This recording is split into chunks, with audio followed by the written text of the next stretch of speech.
여러분 안녕하십니까? 충신포럼의 유튜브 TV 단소리 쓴소리의 이승철입니다. 오늘은 제 전공과 관련된 한국경제 과연 위기인가? 라는 주제를 가지고 짧은 시간 동안 설명해 드리도록 하겠습니다. 최근 여러분들이 잘 아시는 IMF, International Monetary Fund, 국제통화기금이라고 하죠. 거기에서 우리나라의 올해 경제성장률 전망을 1.5%에서 1.4%로 하향 조정했습니다. 과연 그게 무슨 이유 때문인가를 봤더니 그들이 내세운 것은 우리나라의 수출 부진이었습니다. 과연 그러면 한국의 경제 성장률이 1.4%면 굉장히 낮게 전망을 한 것인데 다른 나라들은 대부분 3%대의 성장을 예상했습니다. 즉 상향 조정했죠. 과연 왜 이러한 일이 벌어졌나? 한국 경제는 심각한 게 아닌가라는 여러 가지 설이 많이 있습니다. 일부에서는 그것을 한국경제 위기설 또는 한국경제 위기론이라고 해서 많이 얘기를 하고 있고, 특히 제야 쪽에서, 야권 쪽에서 이에 대해서 빨리 추경을 해야 되고 적극적으로 나서야 되고 그런 얘기를 많이 하고 있습니다. 과연 그러면 한국 경제는 이런 사람들이, 이런 전문가들이라고 주장하는 사람들이 얘기하는 것이 맞을까에 대해서 오늘 간략하게 제가 설명해 보도록 하겠습니다. 흔히 우리나라는 해외 의존도 또는 대외 의존도 또는 무역 의존도라는 것이 매우 높은 나라라고 알려져 있고 실제로 그렇습니다.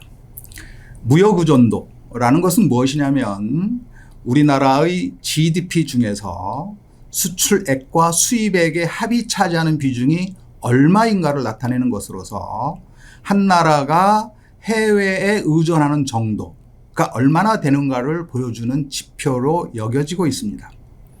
우리나라의 해외 의존도 또는 무역 의존도라는 것은 60에서 80% 정도를 기록합니다. 매년 다르니까요.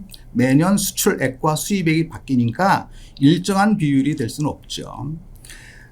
최근 70% 정도를 기록하다가 아마 몇 년 후에, 한 2년 후에 우리나라의 GDP가 확정이 되면 80%에 가까운 사상 최고치의 무역 의존도가 나타날 것으로 예측되고 있습니다.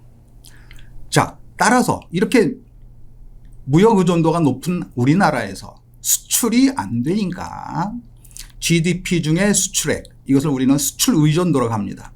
이 수출 의존도가 크게 떨어지기 때문에 우리나라의 경제 성장률이 낮아질 수밖에 없다라는 게 IMF의 분석인 것이죠.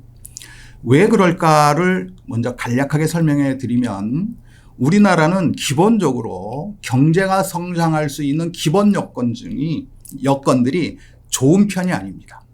우리나라에서는 기본적으로 부존 자원이 거의 없습니다. 종류는 굉장히 많은데 그 양이 매우 적어서 그것으로서는 경제 성장이나 산업 발전을 위한 자원이 턱도 없이 부족합니다. 따라서 이것들을 전부 다 해외로부터 수입을 해야 됩니다. 거기다가 우리나라의 시장은 5,100만 명 정도 되기 때문에 인구가 이 시장 자체가 작습니다.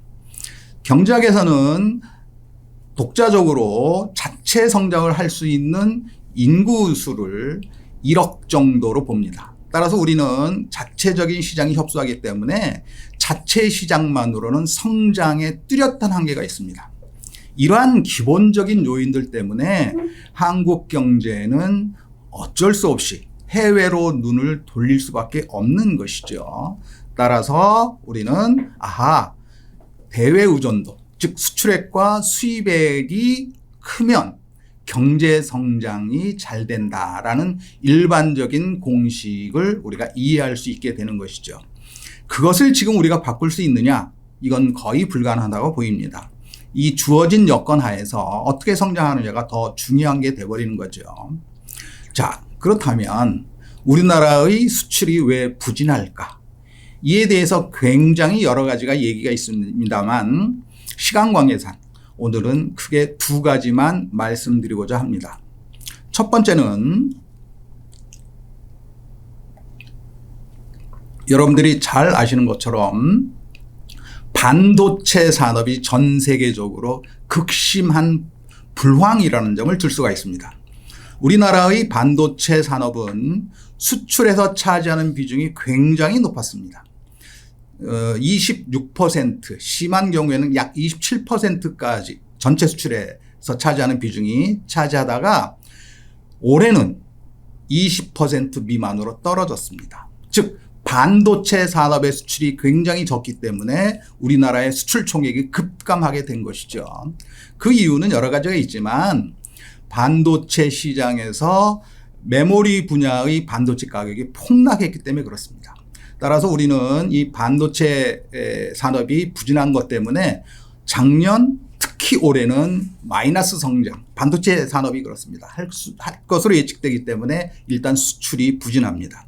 내년은 여기에 대해서 예상치가 서로 상이하게 나오는데 혹자는 40% 가까운 성장세로 돌아설 것이라는 주장도 있고 올해보다는 낮지만 10 내지 15% 정도 성장하는 데 그칠 것이라고 되어 있습니다만 작년 올해는 반도체 산업, 세계적인 반도체 산업에서의 수요가 굉장히 줄었기 때문에 우리가 수출할 수가 없었다라고 말씀드릴 수 있죠.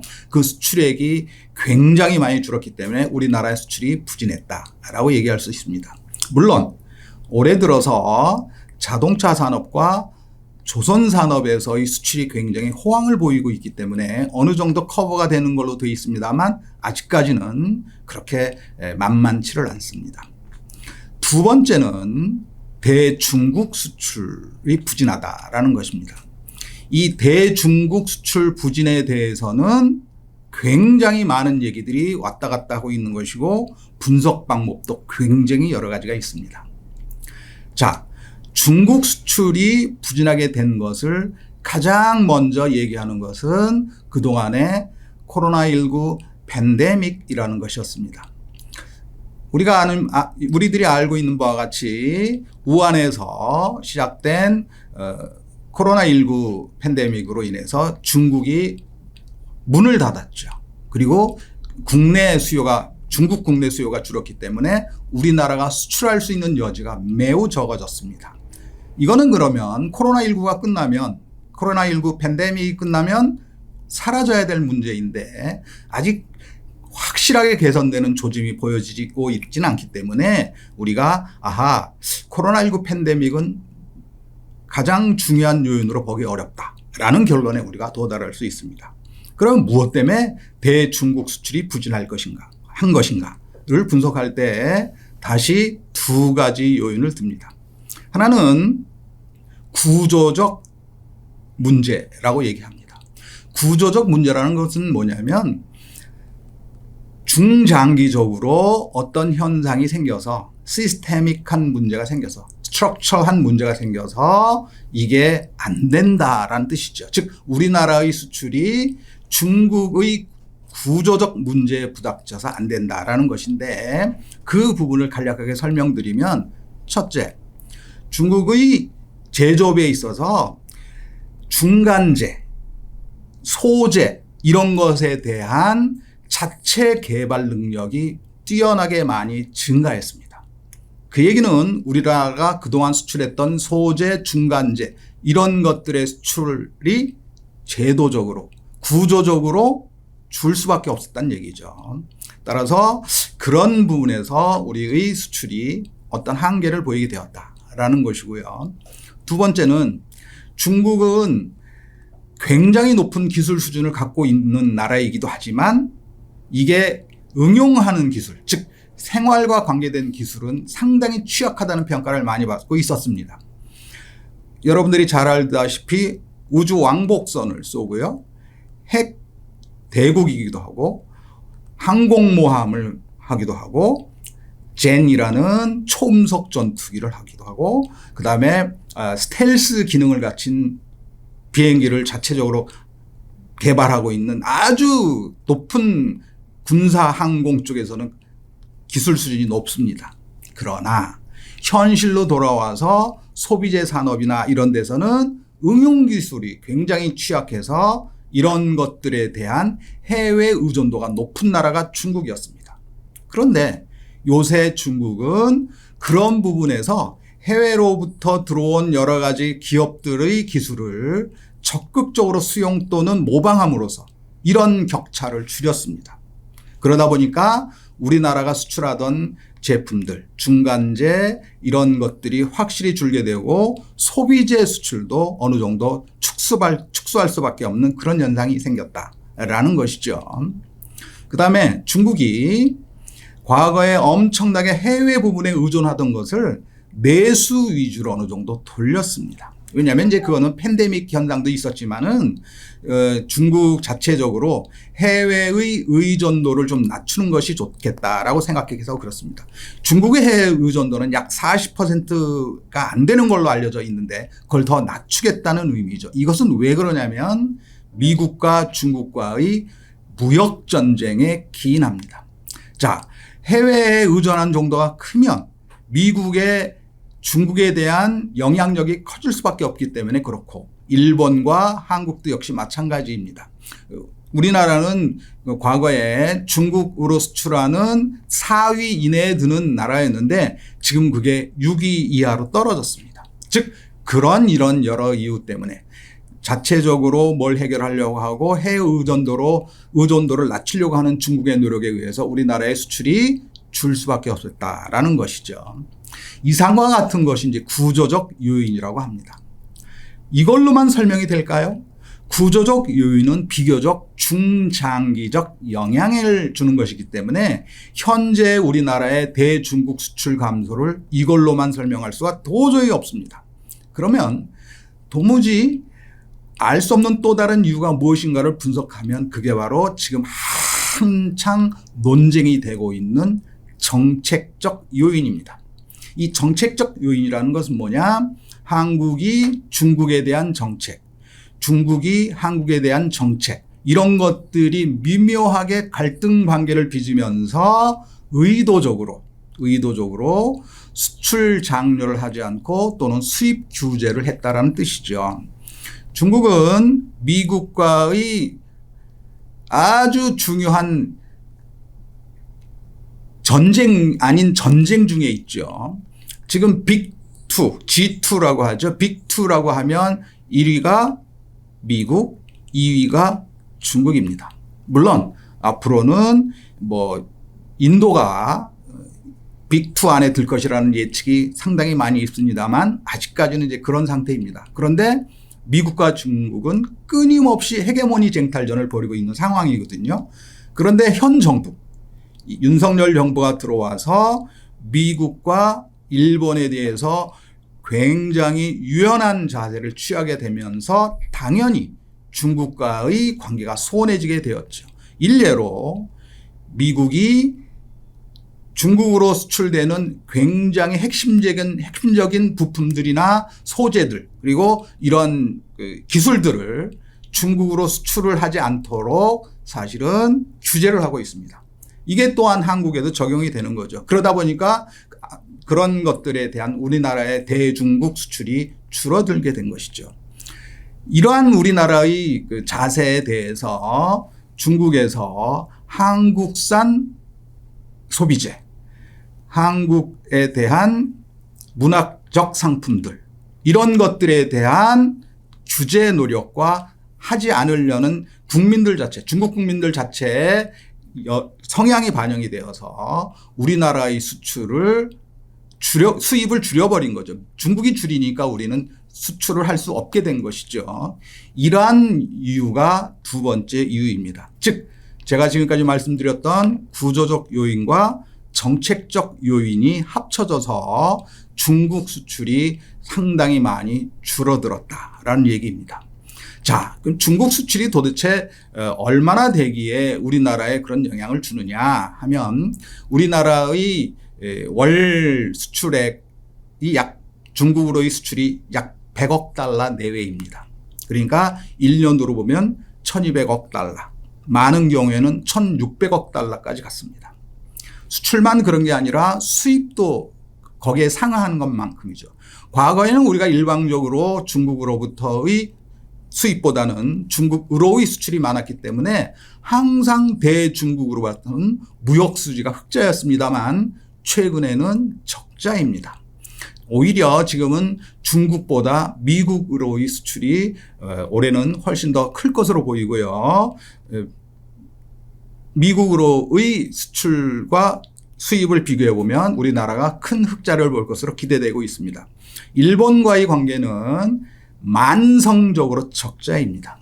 저는 경제학적으로 볼 때 일본과의 관계를 정리를 해야 될 필요가 있다고 생각하는데 그게 바로 우리나라의 산업의 의존도가 특히 첨단 산업의 의존도, 대일 의존도가 60% 이상이라는 분석이 있습니다.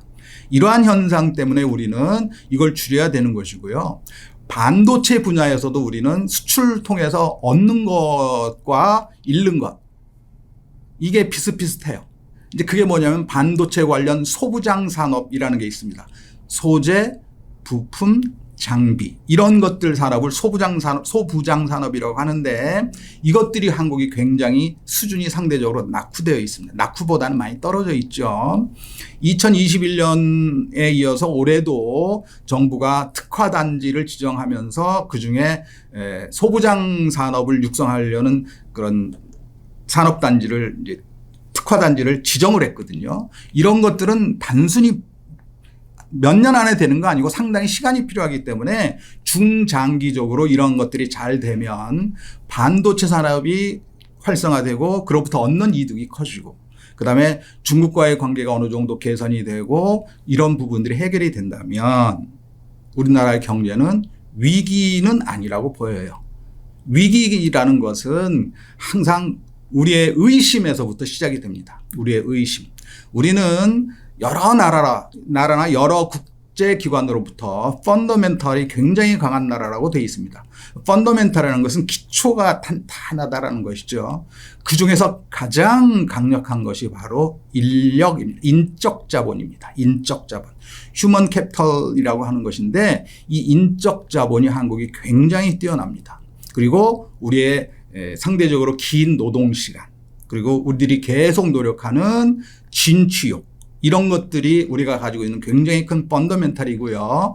여러 가지 다양한 장점들이 있기 때문에 이런 장점들을 잘 활용하고 적극 대처하면 정부의 역할도 그렇지만 우리 스스로의 역할이 기업, 개인 최선을 다하며 자기 주어진 위치에서 한국 경제의 현재와 같은 불황 또는 저성장 시대는 곧 회복될 것이라고 믿습니다.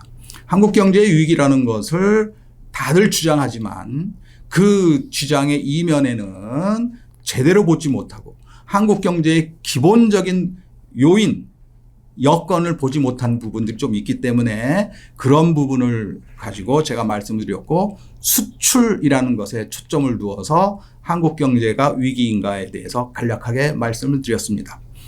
여러분들의 구독과 좋아요 이게 단소리 쓴소리를 더욱더 강하게 만듭니다. 애청해 주셔서 감사합니다.